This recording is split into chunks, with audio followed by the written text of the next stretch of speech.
Hello, my name is Liz Penney. I'm the Regional Underwriting Manager for Calgary for commercial specialty lines in the National Resource Practice, and my pronouns are she and her.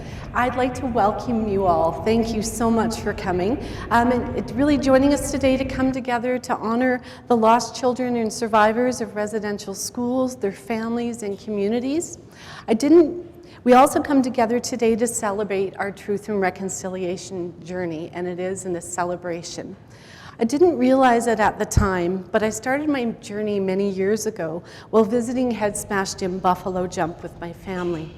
There was a drumming circle, and as I listened to the beat of the drums, I had felt a deep connection with the drummers, the people, the place, and the drums. And I didn't realize until yesterday when I was sat through a cooperative's presentation that the beat of the drum is actually the heartbeat of Mother Earth, which is a gift of the Creator. And today I want to thank the Creator for this beautiful day and the opportunity to spend it with you and to continue our reconciliation journey together. As Adrienne LaChance said yesterday, reconciliation is really building a new relationship. So I encourage all of us to listen with the intent of understanding of what we're about to hear and experience today. And I'd like to acknowledge you in person who've come, so thank you so much. I'd like to also thank you to all the virtual attendees. Thank you for the gift of your attendance. And just a couple of housekeeping items. Feel free to interact through the chat tab in the top right-hand corner of your screen. Also, the questions are in the top right corner of the screen. And if you like a question, it will be elevated and it'll be raised to the top. So it is with my profound pleasure to introduce Jackie Bromley, Cultural Support Elder for the Awo-taan Healing Lodge Society, to perform the land acknowledgement. Well, I would just like to start off by introducing myself. My name is Jackie Bromley, and my maiden name is Wings, and I'm from the Blood Reserve, just south from here, and I'm also a part of the Treaty 7, and in our Blackfoot language, to say good morning, we say itamix kanyotuni. And I would like to welcome every one of you here to listen to what I have to talk about with the land acknowledgement. And also, I take Tim Fox as my son. In our traditional way, when we have a friend, we don't call them friends. If it's a girl, nitan. If it's a son, nohko. That's what we say in our Blackfoot language. And I would like to just start off by sharing a little story. I was a residential school survivor. And being a residential school survivor, at a very young age, I was raised by my grandparents in a very traditional way. And I was just showing Tim this morning my traditional dress. And because I'm so honored, I work with Awo-taan Healing Lodge. My traditional dress from before I went to residential school, I have it in a show box at Awo-taan Healing Lodge. It's a shelter for domestic violence. And today, to me, is a special day. It's just bringing back memories of residential school. And to me, you know, when I think about truth and reconciliation, truth is hard. And why I say that is what really went down in the residential schools. What happened? They're starting to discover all the unmarked graves. And it makes me think of the residential school I went to. In the back of the residential school, there was graves in the back. And I often wonder if those are the children that never made it home. And to me, reconciliation is harder. And why I say this is because if you ever, and as for me, I don't really see, is there a traditional perspective of the truth and reconciliation? And reconciliation is a real difficult concept for all Canadians.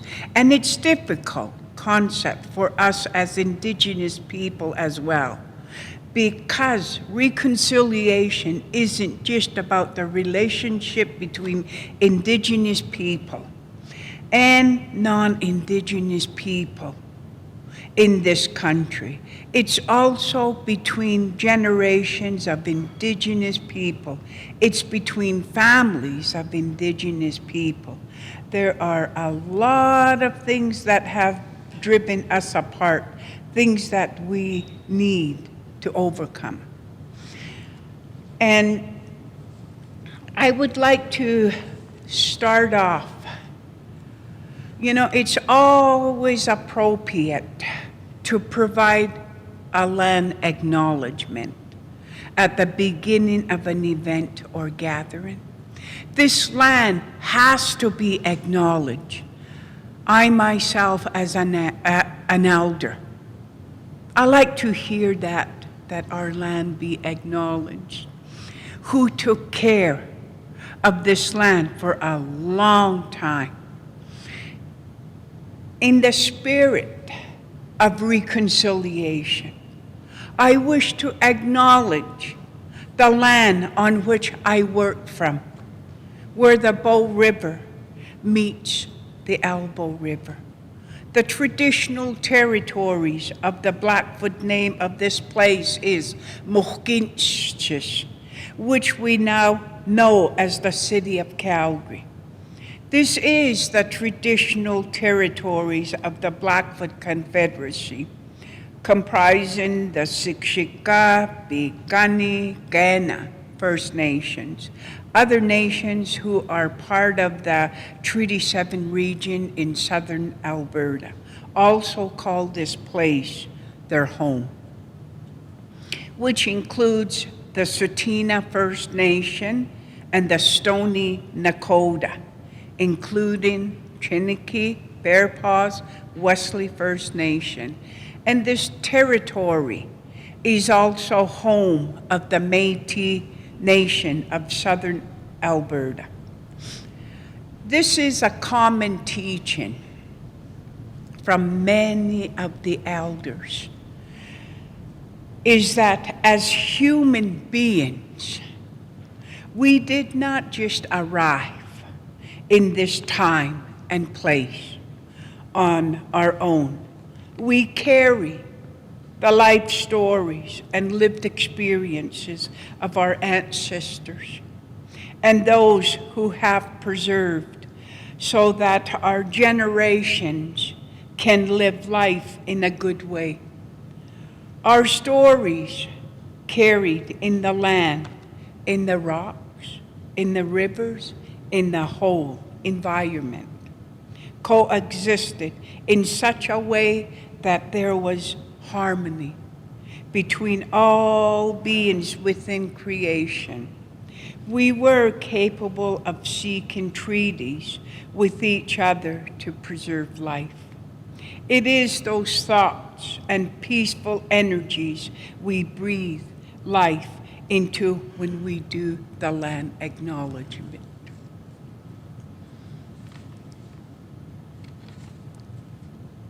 What is a land acknowledgement? By acknowledging the traditional territories of the Blackfoot Confederacy and other First Nations who are part of the Treaty 7, as well as the Métis, who also call Calgary home. And we are recognizing the important history of Calgary.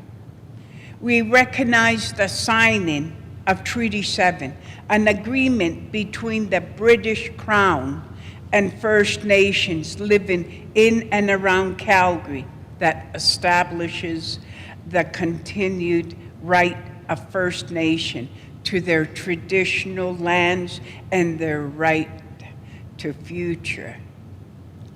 Why do we acknowledge the land? Other than the First Nations, Métis and Inuit, and all other Canadians are all newcomers. Whether your families have lived here for months or for centuries, at some point your families immigrated here and began new lives in a new land, Canada. Did you know that Canada was already occupied by the independently Indigenous societies? In fact, the land around Calgary has been occupied by Indigenous people for over 10,000 years.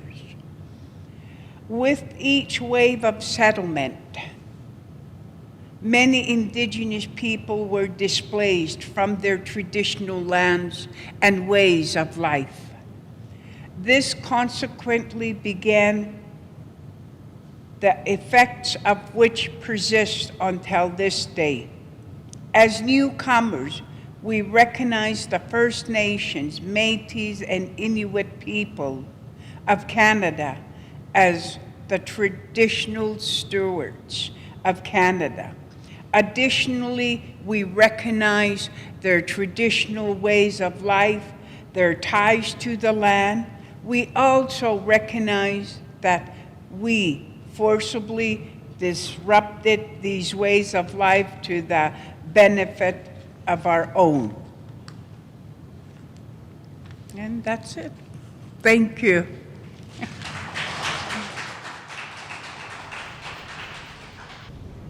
Thank you, Jackie, for that powerful and insightful land acknowledgement. So I just want to let you know that Souveraine has recently embarked on a new community impact focus area, diversity and inclusion. As an organization, we've begun the process to implement D&I best practices and are dedicated to encouraging and supporting more diverse and inclusive workplace. We're not experts, nor are we leaders in workplace D&I yet, but we're committed to changing and growing, and we're so glad you joined us on that journey today.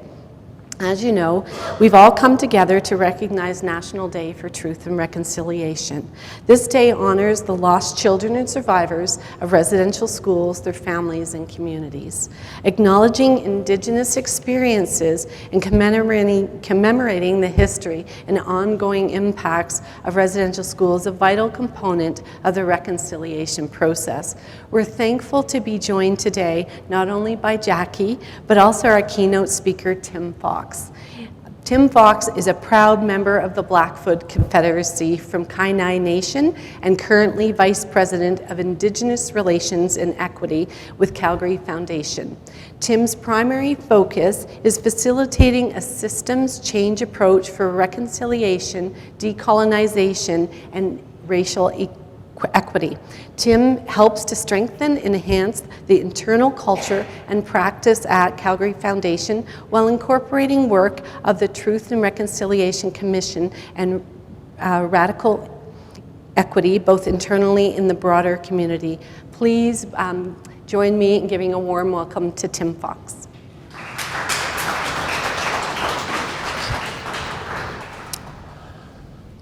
Thank you. Thank you, Liz, for that introduction. And thank you all. Thank you to Souveraine for inviting me to share some space on this really significant day today. I also want to start off just by acknowledging Jackie and her words and her teachings. This is a very significant day for specifically residential school survivors, and I'll talk a little bit about that in my presentation here. So I'm going to start off with a deeper introduction of who I am, and I will say, Oki, idamik skunotuni, and good morning. Nistuni taniku naituisa kasam. My name is Tim Fox, and I am a proud member of the Siksikates at the Blackfoot Confederacy. My family comes from the Agapo-Gakes clan, and in English that translates to the Many Children's Clan.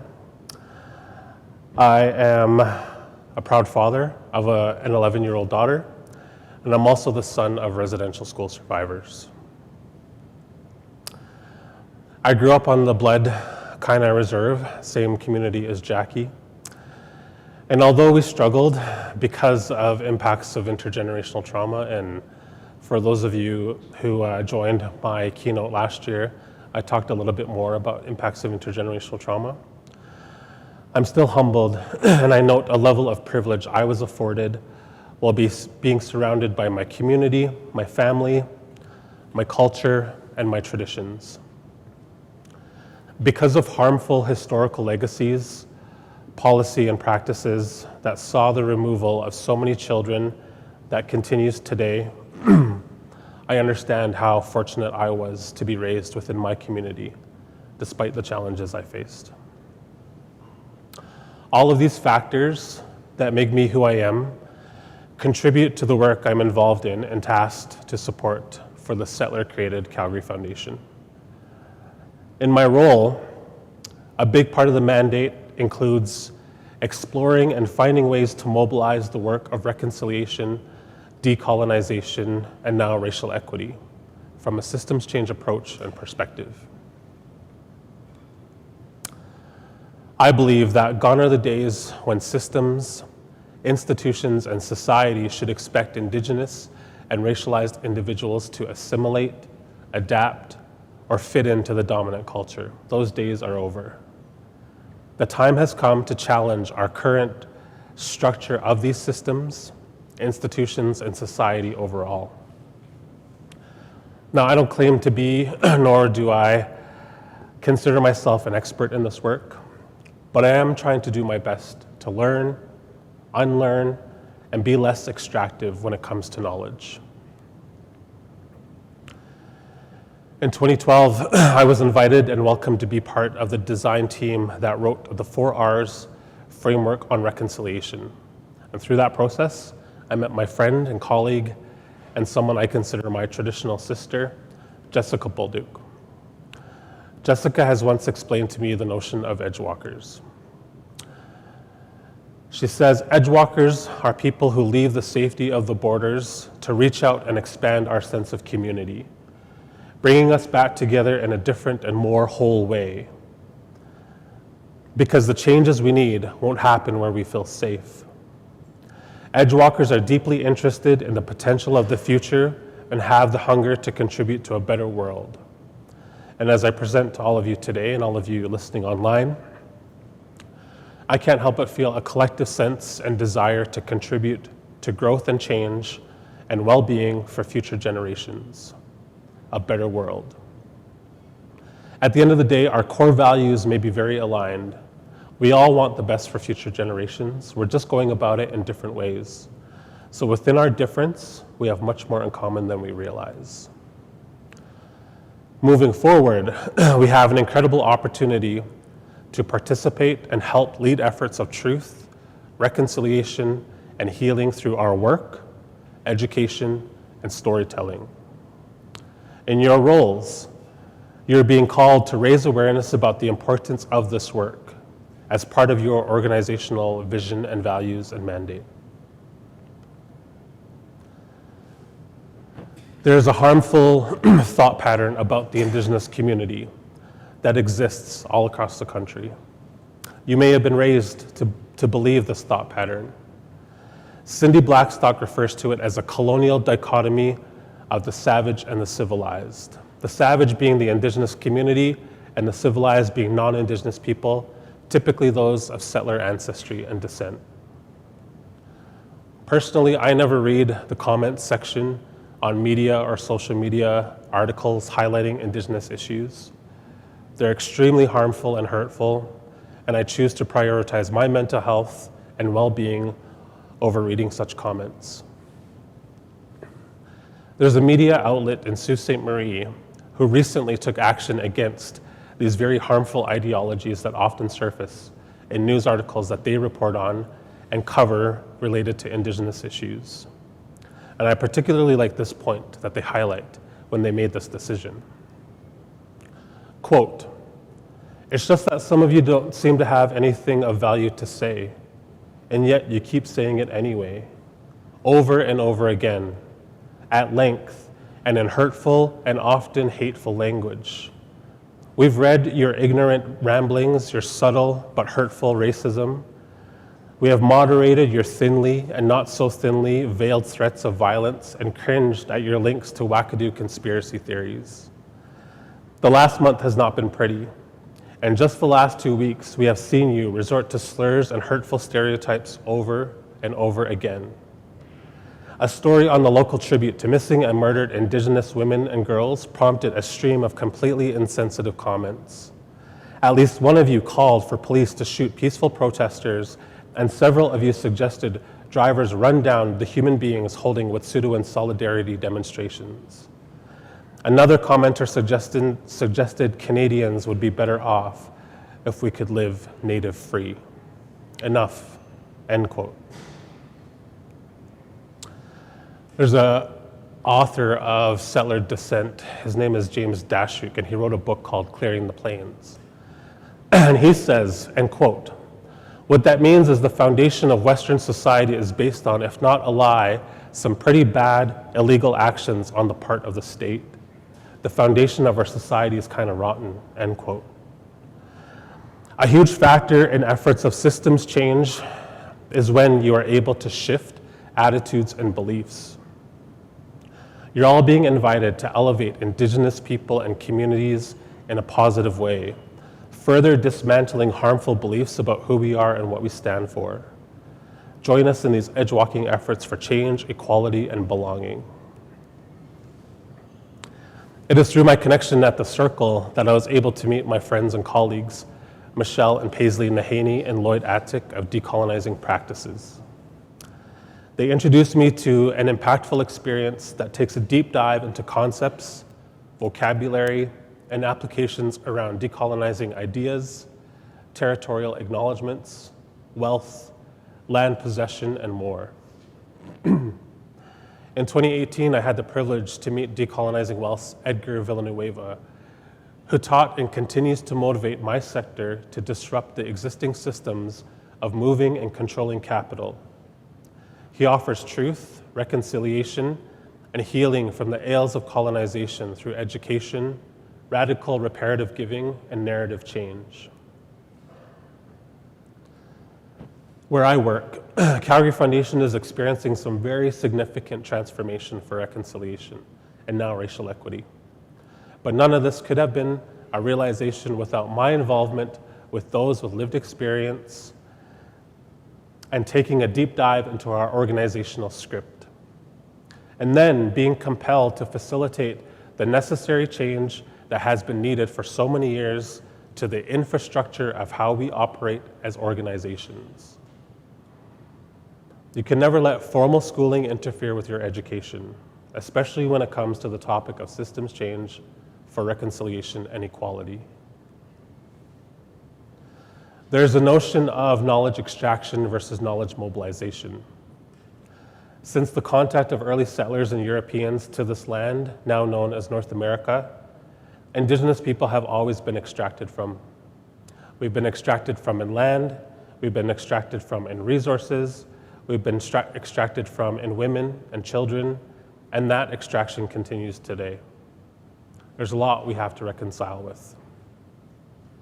If you are accessing learning sessions like today and moving forward, simply to increase your level of understanding, you're being no less extractive than efforts before you. The difference is when you are compelled to mobilize elements you'll learn and unlearn on your individual journeys. Take this information and then mobilize it into action within your spheres of influence related to your families, your friends, your community groups, faith groups, and ultimately to your workplace. I try my best to mobilize teachings from the folks I learned from, like Jackie, while also inviting others into those spaces, because ultimately, I'm not the only one responsible to move this work forward. And frankly, I wouldn't have that kind of influence to begin with. So it is with that notion that I involve all our stakeholders, from our board to staff, to volunteers to donors, along this journey of transformation for change, so that we are not being extractive, but that we are, to the best of our ability and efforts, mobilizing meaningful change and transformation to the infrastructure of our current systems. One of my biggest teachers and motivations behind all my efforts for change, equality, and belonging is my daughter, Charm. I'm helping to raise an Indigenous daughter who will become a woman one day. And in this contemporary time, that's a terrifying thought, because there are literally thousands upon thousands of missing and murdered Indigenous women in this country. And we have only begun to recover the remains of Indigenous children at residential school sites. This doesn't have to be a terrifying thought. When we speak to truth and harm experienced by Indigenous people, and when we challenge negative thought patterns so embedded within the fabric of society, we contribute to a shift in harmful attitudes and beliefs. This child of mine keeps me invested and involved in this work. I would be naive to think I'll see the significant change needed in a broad sense in my lifetime. That's not why I do this work. I do it with the hope that the needle is shifting, if not for me, then for the growth and population of Indigenous people coming after me. This work is generational. Transforming systems is generational. We need to challenge Western paradigm of thought and practice and go beyond the creation of 5 or 10-year strategic plans. I mean, do we really think that in those 5 or 10 years, we're gonna all of a sudden realize, oh, we're reconciled? It isn't that straightforward. This work needs to be weaved within the fabric of how we operate. And only then will we realize that we've made an effort to embed the notions of reconciliation within our systems. If you have little ones in your life, let them also motivate and guide you into different ways of knowing, being, and doing. Because ultimately there is a new kind of leadership that is emerging in this younger generation. They have no patience for the status quo. And we can all stand to learn a lot from the minds of this up-and-coming generation. The past few years have been extremely challenging for everyone. We've heard people refer to lifestyle changes brought on by the impact of the pandemic as the new normal, and how we have had to transition to working and schooling from home, socially and physically distancing ourselves, experiencing shortages of food supplies and other household necessities, going through exponential loss of loved ones due to this disease and other social determinants of health. The stark reality for many Indigenous communities across the country and North America is that this is not the new normal, and an experience that is not unprecedented for our nations, as we have been facing massive inequities, limited access, and denial of basic human rights since the arrival of settler nations. In my work, I've come to learn there's a lot of common belief without a lot of common knowledge. From a Western perspective and a dominant narrative, we are socially and educationally conditioned. We are conditioned to act and react in a certain way. My friend Beena Patel explains this as one acceptable way of doing life. And in this case, when we are presented with a complex issue, problem, or challenge, because of how we're conditioned, we immediately want to find a solution and fix the problem, make it better. But only if it is within the confines of the space that we are comfortable in, the status quo. The thought might be, so long as things don't have to fundamentally shift, I'm good with change. That's not what we're talking about. You know that comfort space? That place that allows you to fully feel a sense of self without even realizing it? That's exactly the space and the place that Indigenous and racialized people are not, nor have we ever been. Why? Because we've been pushed, sometimes forcefully, and through no fault of our own, to the margins of that space, to the edge, to allow the dominant culture to feel a sense of comfort within everyday life. I'm saying this metaphorically, but the dominant narrative, culture, and Eurocentric paradigm has become very accustomed to always having a seat at the table. Our history has been strategically designed and has helped to shape the current infrastructure of how our organizations and systems function. Even how we live in society has been shaped by this historical context and paradigm of thought. Our attitudes and our beliefs have been shaped by one perspective, one dominant, conditioned way of life. Edgar Villanueva says, "How far are we willing to go to change things to a point that is not in service of our own comfort?" Decolonization. By definition, decolonization is about cultural, psychological, and economic freedom for Indigenous people, with the goal of achieving Indigenous sovereignty.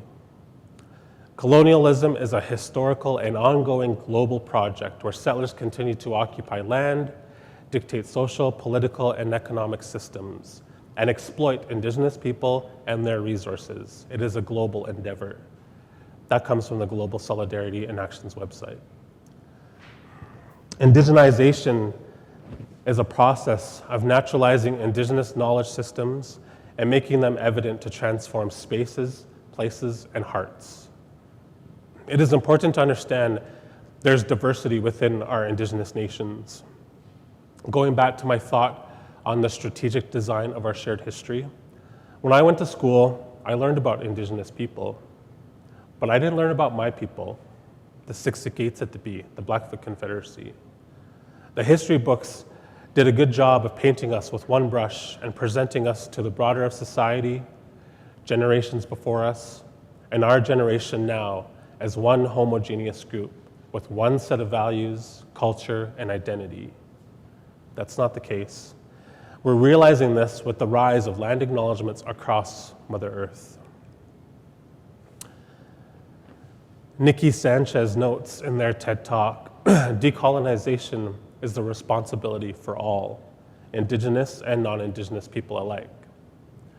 Indigenous people play a more prominent and unique role in the process of indigenization. It's important to understand that there is a distinction between decolonization and indigenization. Last year, the recovery of 215 children's remains at the Kamloops residential school site left us in a deep national sadness. This discovery has sparked growing efforts for healing and reparations that support the Truth and Reconciliation Commission movement. Just this past summer, Pope Francis began a journey he called a penitential pilgrimage here in Canada, and more specifically, to apologize for the Catholic Church's role in the forced assimilation efforts of Indigenous children of the residential schools. It is a devastating reminder on the importance and need for systems change to the very institutions we are all a part of. I want to acknowledge the strength, resilience, and perseverance of all Indigenous people, especially those residential school survivors like Jackie, who continue to work tirelessly, sometimes being met with aggression and barriers from folks who uphold the denial of the dark legacy of this country and perpetuate the continued assimilation efforts and erasure of our people.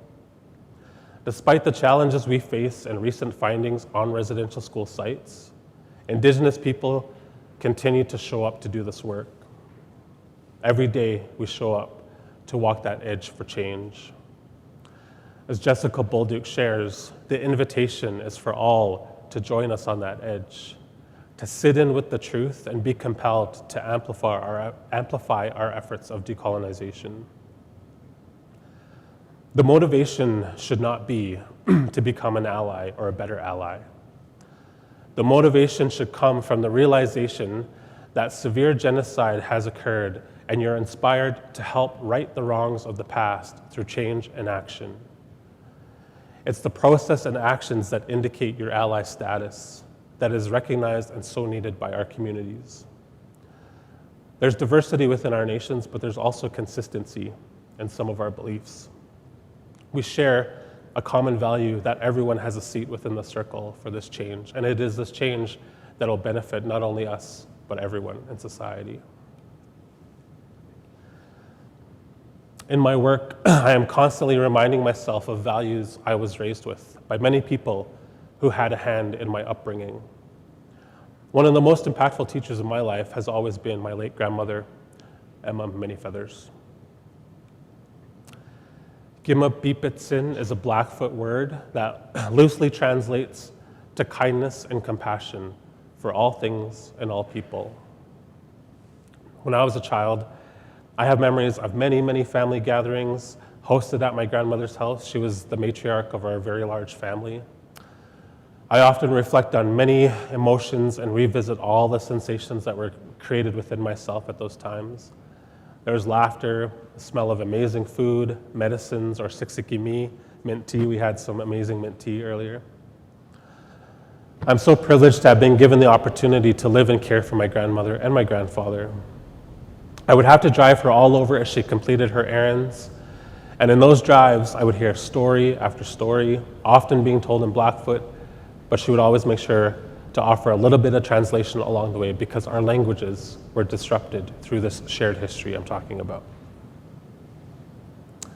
I rarely recall my grandmother being unkind, but always showing up each day with kindness and compassion. Simply by being who she was, she taught me how to live each day of life with Gimabipitsin. Humility is another value and life lesson I received growing up, and I'm reminded of from time to time in this work, and I have my mother to thank for that. Growing up, I also remember the sounds of drumming and singing when I spent nights at my grandmother's house. Sometimes I would get up and join her in the kitchen as we sat by the window and watched my grandfather sing with his drum. And sometimes I would just lay still, taking in the beat and rhythm each morning. What never failed was waking up to him singing at sunrise towards the direction of the sun, not Dusi. I did ask one time why he did this every morning, and I was told that my grandfather was using song and language to greet the sun every morning. It never failed. Each and every morning this would take place. It's an act that still occurs today, where our belief is that each day we are given is a gift to us by the one who created us and all things, Estebatibio, Creator. The Calgary Foundation offices are situated within the Kainai Center for Charitable Activities. The Kainai is a unique building that offers affordable office space and meeting space to charitable and nonprofit organizations.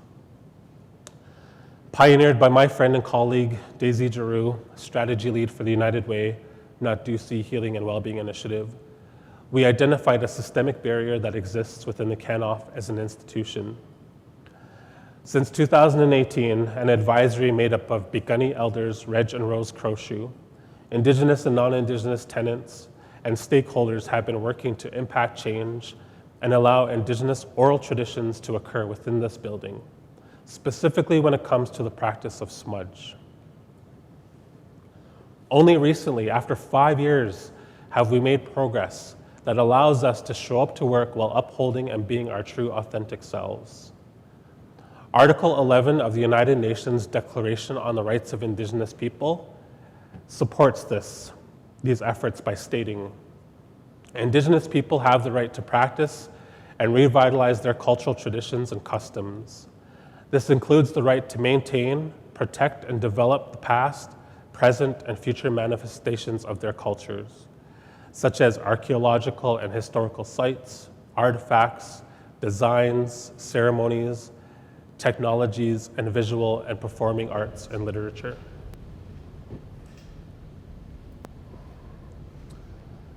There's a story I want to share with you that comes from a book written by Edgar Villanueva called Decolonizing Practices. There's a folk tale about a serpent that once upon a time was plaguing a village. The serpent had devoured many of the villagers, including children, and everyone lived in fear of its next attack. A flute player who was still among the living decided something must be done. So he packed a bundle of food and a knife, and he went to the edge of the village and began playing his flute. As he expected, the music drew the serpent to him, and in one bite, the serpent swallowed the flute player. It was dark inside the serpent's stomach, but the flute player pulled out his knife and cut away a little of the serpent's stomach and ate it. Bit by bit, he cut away the serpent's flesh from the inside. This went on for some time, until finally the flute player reached the serpent's heart. When he cut it out, the serpent died, and the flute player crawled out of the serpent and returned to the village, bringing along the serpent's heart to show everyone so they would know they no longer had reason to be afraid. I see this as a story about grappling with collective trauma. We have to enter into the darkness of it. It can't be dealt with from the outside. We have to go inside despite our resistance and allow ourselves to feel swallowed up and surrounded by it. It might seem like the pain will never end and there's no way out of it, but bit by bit, we come to the heart of the matter. The flute player had prepared himself for a prolonged reckoning. Some kinds of grappling for especially deep wounds are lifelong projects. If we do not reckon with it, however, if we carry around unresolved grief, we will spend our lives plagued by the serpent. When we finally get to the heart of the matter, we can emerge lighter and ready to build something new. So I just want to say, always remember to be gracious and kind to yourselves and each other. Gimma pipitsin. Carry a sense of humility in all that you do, and realize that you are partaking in an act to shift and transform through your experiences today and moving forward. Thank you. Sogapi.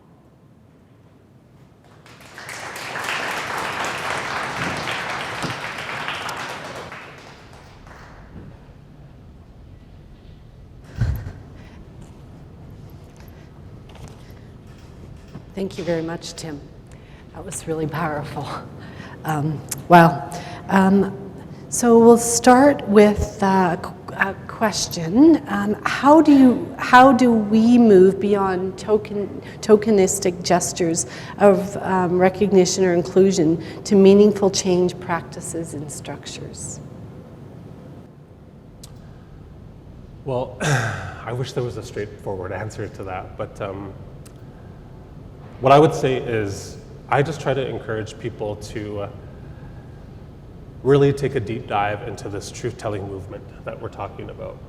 I think the information, we're hearing a lot about these external factors, about a pope visiting this country. We're hearing external factors about missing and murdered Indigenous women and girls, or the discovery of children's remains. So I think as a society, we hear about all these things, and then maybe sometimes we're compelled to do a little bit more research, but sometimes we just sit with the question and it just sits there. And then until we come into contact with an Indigenous person and we ask the question, I want people to be compelled to take that deep dive on your own volition. You have the curiosities. First of all, don't stop being curious. If at the end of a presentation like this, you have more questions than you do have answers, that's a sign of success. You should use those questions to inform your next step. And you don't have to wait for an Indigenous person to tell you what to do. The information I'm sharing with you is so accessible these days. I want people to be compelled to have a true interest in finding out this truth that we're talking about, unpack it, and then share that, mobilize it, try to have it inform you in your curiosities. And then secondly, I want you to remind yourself of your values. What are those values you were raised with when you were growing up? I talked about kindness and compassion for myself. It's not an easy thing for me to have this kind of conversation or to facilitate this work or to do this. But because of those values, I try to do it in a kind way. There's a way you can sort of speak the truth with care. And sometimes it's not always about truth telling. You can always do a lot of truth asking. Well, why is it this way? Just because it's written down doesn't mean that it's right or that it's fair. And then finally, turn all of that, your curiosities, your values, into action. Ask yourself, what am I going to do today? What am I going to do this week? What am I going to do throughout the year or annually that helps to demonstrate your commitment to reconciliation, decolonization, and racial equity? Thank you. I love the curious part, because I think the more we learn and the more opportunities we seek out, you start connecting some dots and you start feeling like where you're going to come in. And actually that leads to me to this question: what tangible ways can we individually put reconciliation into action? I think there are so many efforts happening on significant days like today. I think focusing on building and strengthening your relationship with Indigenous community is a big first step. I think once you begin to establish those really strong relationships, you're going to find that there's this spirit of acceptance, there's this spirit of hope. And it's really sort of ironic, because the strength that I get to do this work and like the motivation that I get comes from, like I said, I shared earlier, from people like my daughter, but also from residential school survivors like Jackie. And so I ask myself, and sometimes when I have these conversations, I know we all have that slightly racist uncle or that slightly inappropriate aunt at the dinner table, and who sometimes they get angry, they get uncomfortable with a lot of this information. And I sort of just reflect on these elders and these survivors. And I think to myself, the most angry people should be these survivors. But the generosity that they show up with, you invite an elder in to tell their story sometimes in detail. They do it just so generously and in such a kind and gentle way. So there's a lot we can sort of learn by how they show up. And I would just think about that. Try your best to show up in those ways. Ultimately, it's not your responsibility to change the mind of someone else. It is your responsibility to give them the facts. Everything that I shared with you, all of this truth, it's based in fact. It's not based in opinion. Hopefully, when you share those facts with them, they'll be compelled to be like, okay, maybe I don't know as much. Maybe I need to ask more questions. Maybe I need to do a little bit more work. That's not always the case, especially for older generations. But I really do truly feel that it's this younger generation that's coming up who is sparking these movements for change, who is speaking up, is making a lot of noise around not only movements around reconciliation, but for racial equity in a broader sense. So that's where I sort of get my hope. But just sort of start somewhere, start on a path, it's gonna impact you individually first. And that's sort of a part of the process. It's not like we aren't impacted by this. But I just want to see more people, more non-Indigenous people playing an active role in showing up, trying to mobilize this stuff like I said, in their spheres of influence. Thank you. I know I experienced that last night. Just a little bit of learning I had yesterday. I actually spoke to a family member about some of that learning and about equality or equity, and the individual was changed. So thank you for that. And so, does anyone in the room have a question that they would like to ask?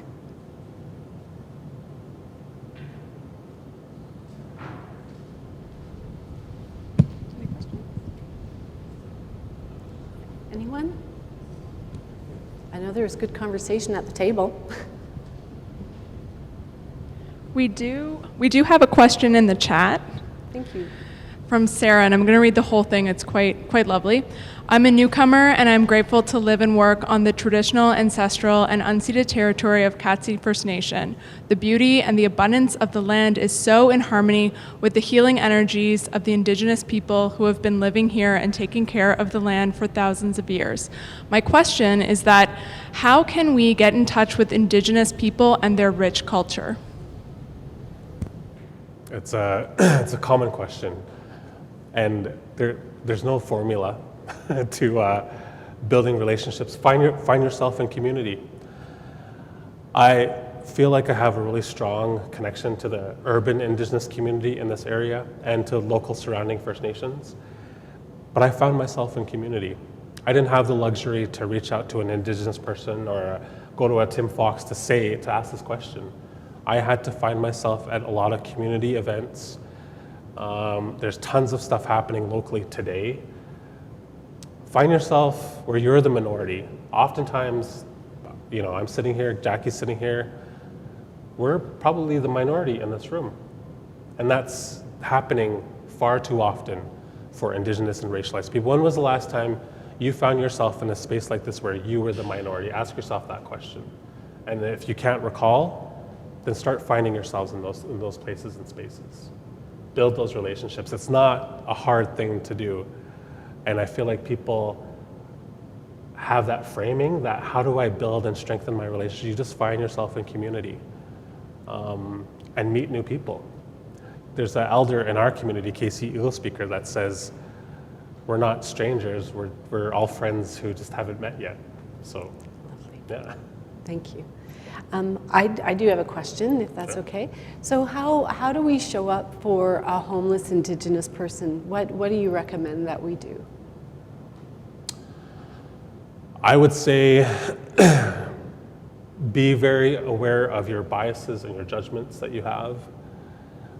The impacts that I'm talking about, the socioeconomic impacts that we are experiencing as a community, in the Indigenous community, are very prevalent. You just have to walk downtown any urban center and you'll see our people struggling with poverty, addictions, homelessness. And what do we do as a society right now without any of this knowledge is we pass judgment. Oh, there goes that lazy person, there goes that addicted person.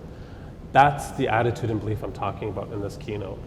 That's what has to shift. Murray Sinclair says,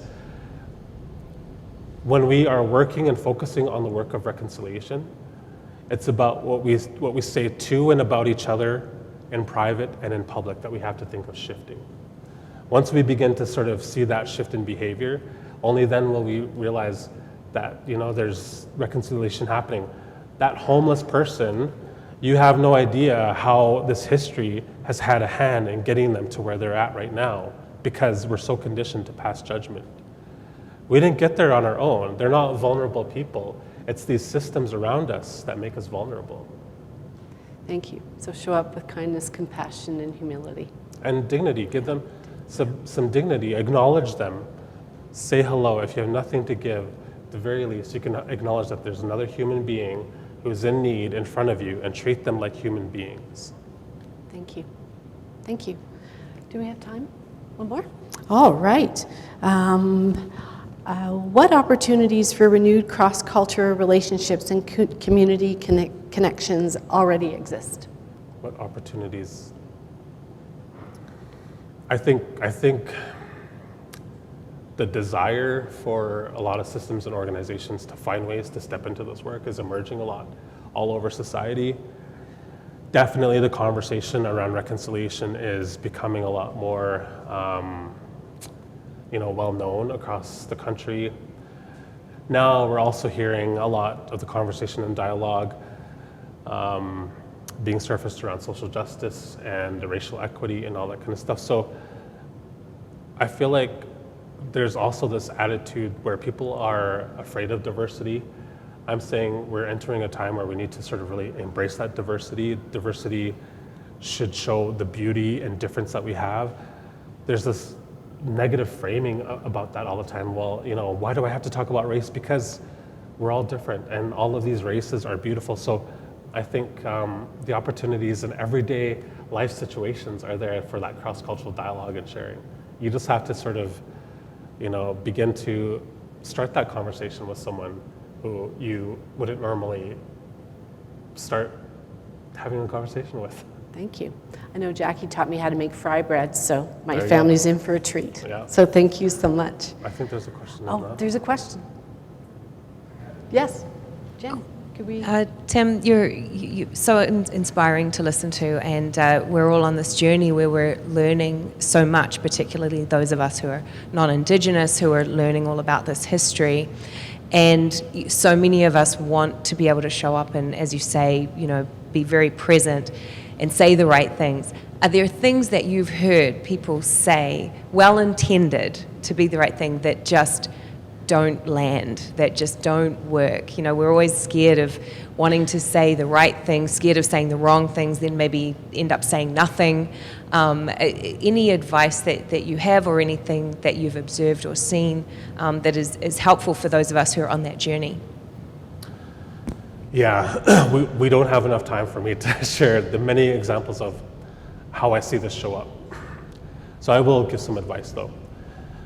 The advice I would give is to do some work around understanding what microaggressions are, to do some work around understanding what appropriation is. And I had just had this conversation with a good friend of mine the other day, where there are these subtle sayings that we say. So we had to go to Edmonton to facilitate a blanket exercise, and he was driving, and I got into the passenger seat with my best friend Russ, and I'm like, okay, I'm gonna sit shotgun. And he's just like, do you know the origins of that term, of that saying? And he told me that it was when early settlers would ride in front and they would have a shotgun and they would shoot Indigenous people. So things like that, I didn't even realize. So just really be mindful of these unconscious things that we're not aware of, is my advice. Know that our culture is being appropriated around things like Halloween, specifically when it comes to exploiting women and how we sort of dress and regalia and all that kind of stuff. So just be mindful of those kinds of things, because unfortunately it happens every single day. My biggest fear for my daughter was that she was going to face elements of racism, and it happened when she was in grade 2. She came home with apology letters from her classmates. So that was disturbing for a couple of reasons. First of all, the school felt it important enough to have her classmates write her apology letters, but they didn't feel it important enough to call her parents to say, your daughter was a victim of racism in the school. But it was more important for me, for the school, to tell the parents of those children, because children are not born into this world with racist ideologies. They learn it. So somewhere along the lines of the houses that they were raised in, were they hearing these things? And when my daughter felt brave enough to raise her hand and suggest a cultural activity that reflected her First Nations ancestry, she was met with ridicule and teasing and all that kind of stuff. So it still exists. So just be mindful of that. Thank you.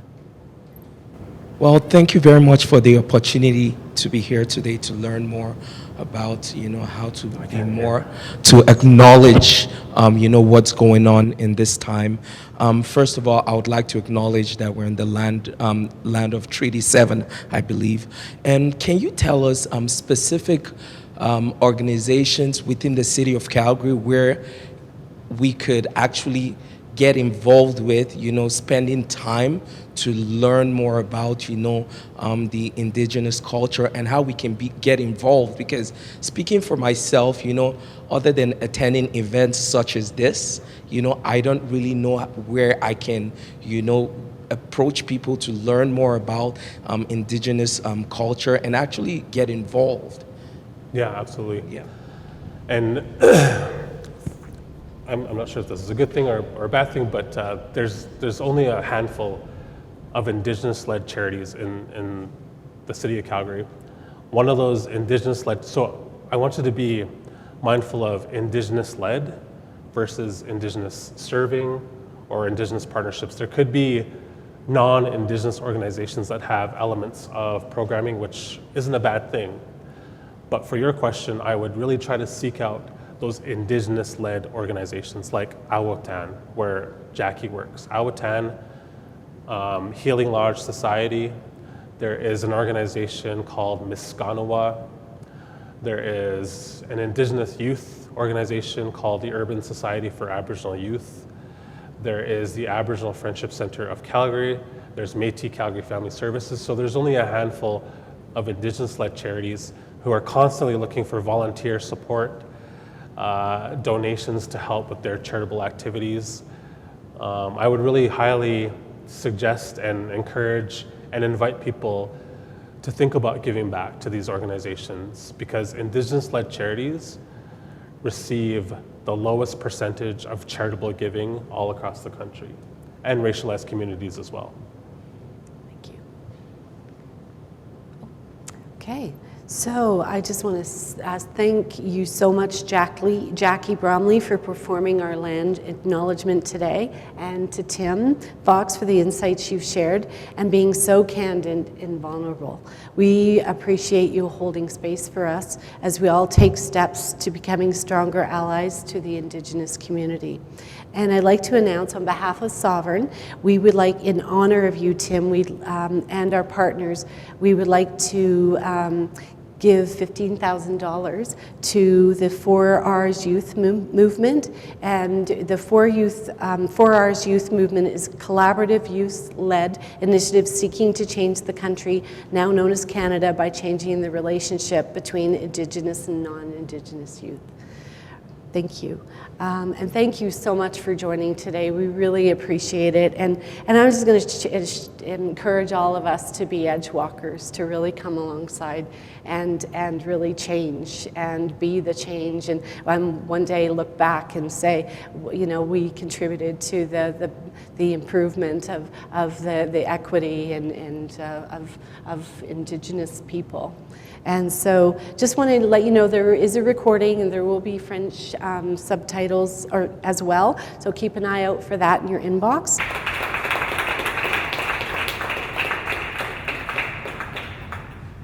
And next we have a special treat, performance by Sings Many Songs Women, a women's hand drum song healing and empowerment group.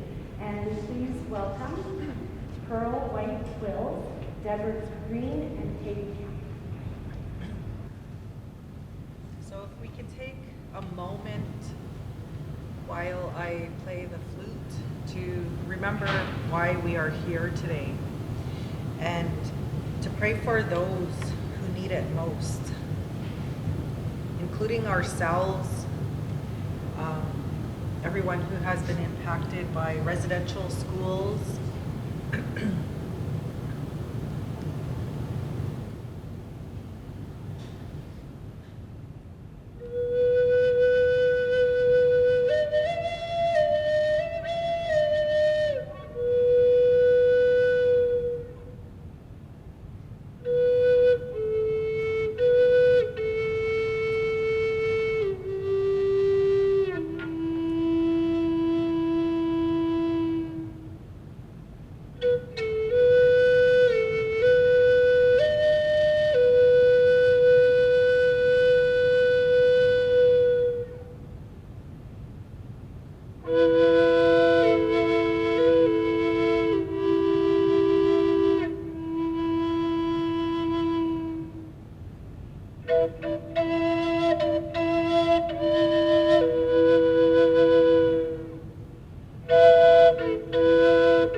Pearl White Quills, Nitsige Titabiaki. Hello, I am Sings Many Different Songs woman. My name is Pearl White Quills. I am a Blackfoot woman. I come from Siksiga and Kainai, as well as Amskatbi Bigani, which are all a part of the Blackfoot Confederacy. Hi, I'm Caitie Kemp. I'm Métis. My dad's side is from Winnipeg, and I'm still learning where exactly we're from. Tansei, Gagiga, Manitogan, Iskway, Ninyao, Treaty 4, Kawakatus First Nation. Hello, I'm Forever Spirit Woman. My colonial name is Deb Green, and my blood name is Gopher.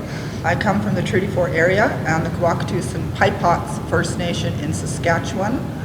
I'm honored to be a guest and made my home here in Treaty 7, and am accepted and welcomed by the Treaty 7 people. Hi, thank you. Ujuadi, Kainai Nation, Indigenous, Makwa, Dodem, Tutanao, Wazibing, Dodundaba. My name is Keeper of the Law Lodge. It's a Medevan lodge, and at the back of the lodge there's a bear that sits on a mound and watches all of our traditional and spiritual tools. I'm also known as Noreen Demeria. As I said in my introduction, I come from Tutanao Wazibing, which is now in what is referred to as the Treaty 4 territory. The first song we're gonna do is Wildflower, and it's a song for women. You're calling back your strength and your empowerment.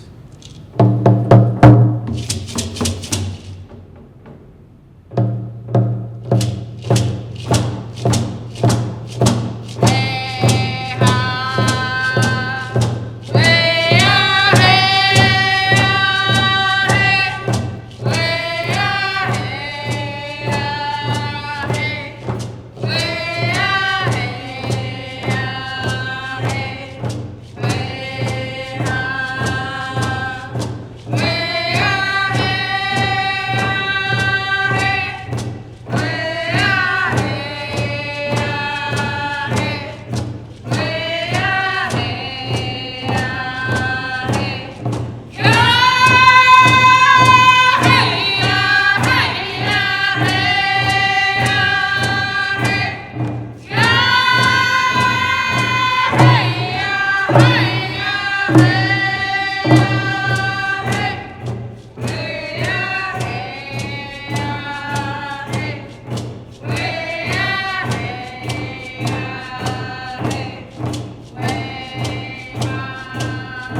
song.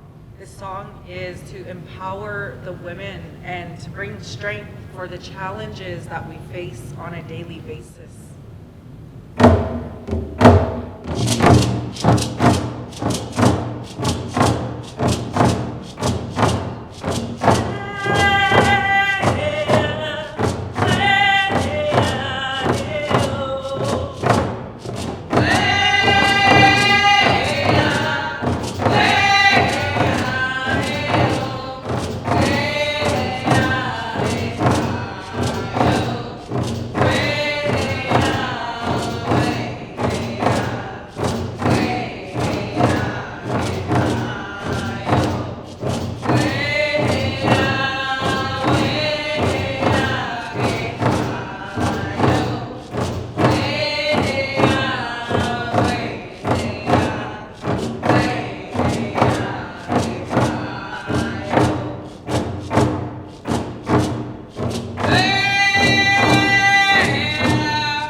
Have you ever found yourself lost in the stars, wondering, how did I get here? Where do I go now? I have. I can tell you, get up, move forward. I promise you will find yourself in a better place.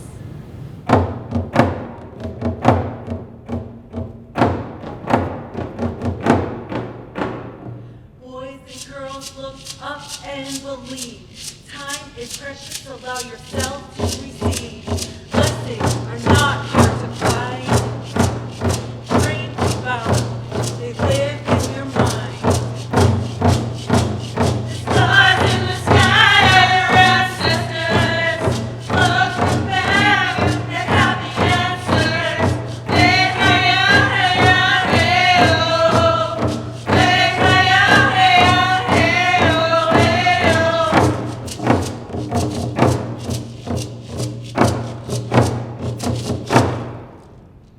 Women, you are the matriarch. Stand in your power, express yourself. You are the light. Walk and shine, make this world bright. We need you, we need you, you bring light. Stars in the sky are your ancestors. Look down, they have the answers. Hey, hi-ya, hey-ya, hey-yo. Hey, hi-ya, hey-ya, hey-yo, hey-yo.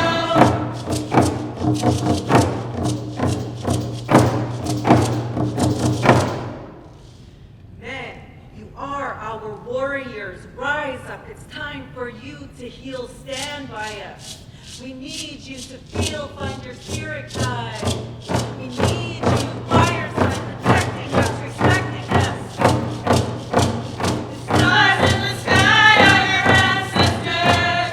Look at them, they have the answers. Hey, hi-ya, hey-ya, hey-yo. Hey, hi-ya, hey-ya, hey-yo, hey-yo.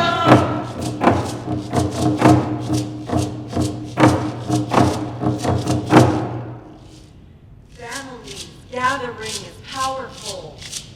Love starts within the home, then it grows united. We are unstoppable. All nations connected, we all got a role. Infants, youth, teens, men, women, two-spirits. The elders, we need you, we need you. Stars in the sky are your ancestors. Look at them, they have the answers. Hey, hi-ya, hey-ya, hey-yo. Hey, hi-ya, hey-ya, hey-yo, hey-yo. Hey, hi-ya, hey-ya, hey-yo. Hey, hi-ya, hey-ya, hey-yo, hey-yo.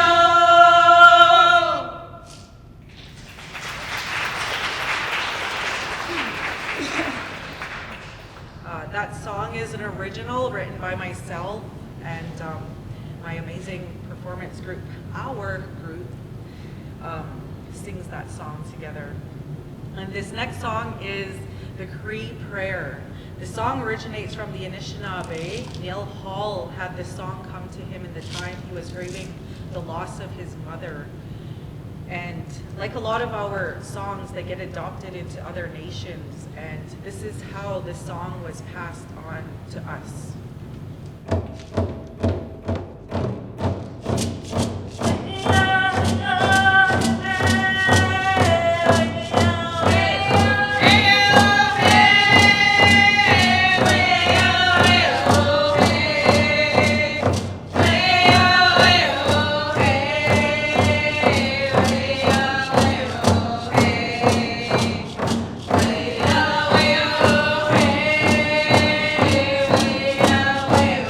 Hey,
When I introduced myself as Keeper of the Law Lodge. This song comes from the Medallion Lodge, and it's a gratitude song.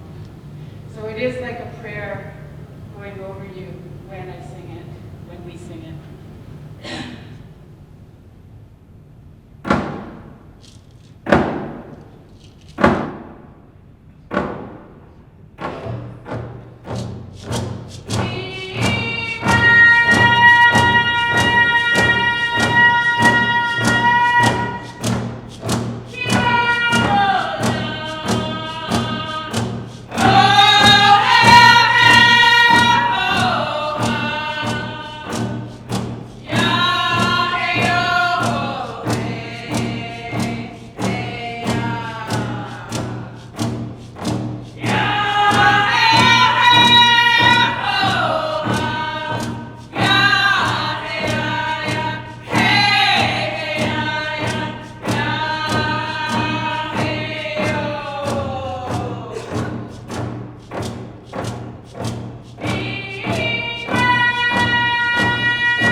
This song came to the women of the Salish Statliam Nation, an interior nation in British Columbia, during the Oka crisis in 1990, when the Mohawk in Ganawagi, Quebec, when the Mohawk were defending their territory against the Canadian government.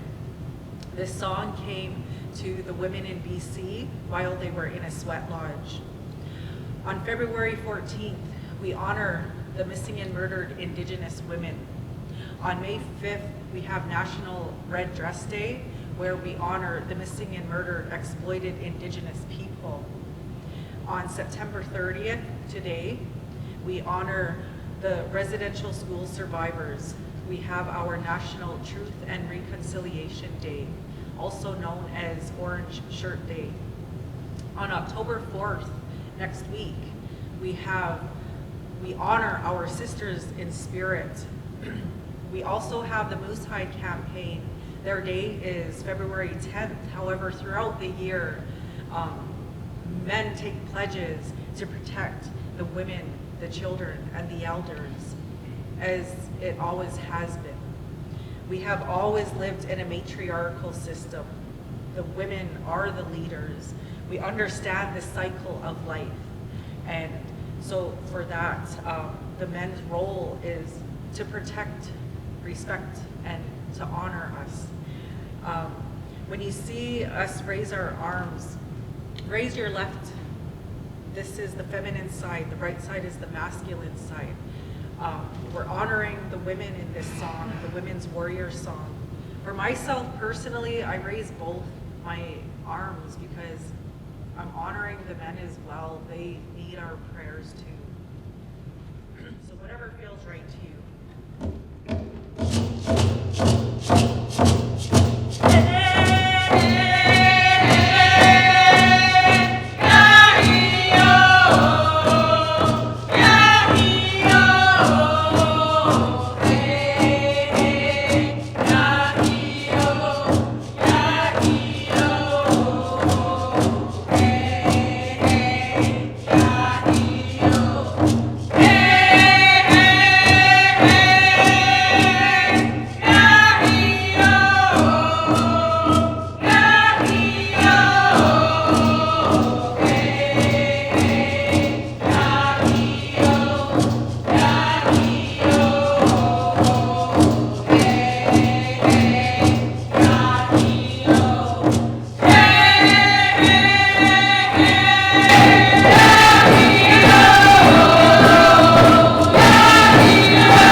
I'm going to tell you truthfully, that was so spiritual and so beautiful. So not only did you touch us with your drumming and your beautiful singing, but your beautiful presence. So thank you so much.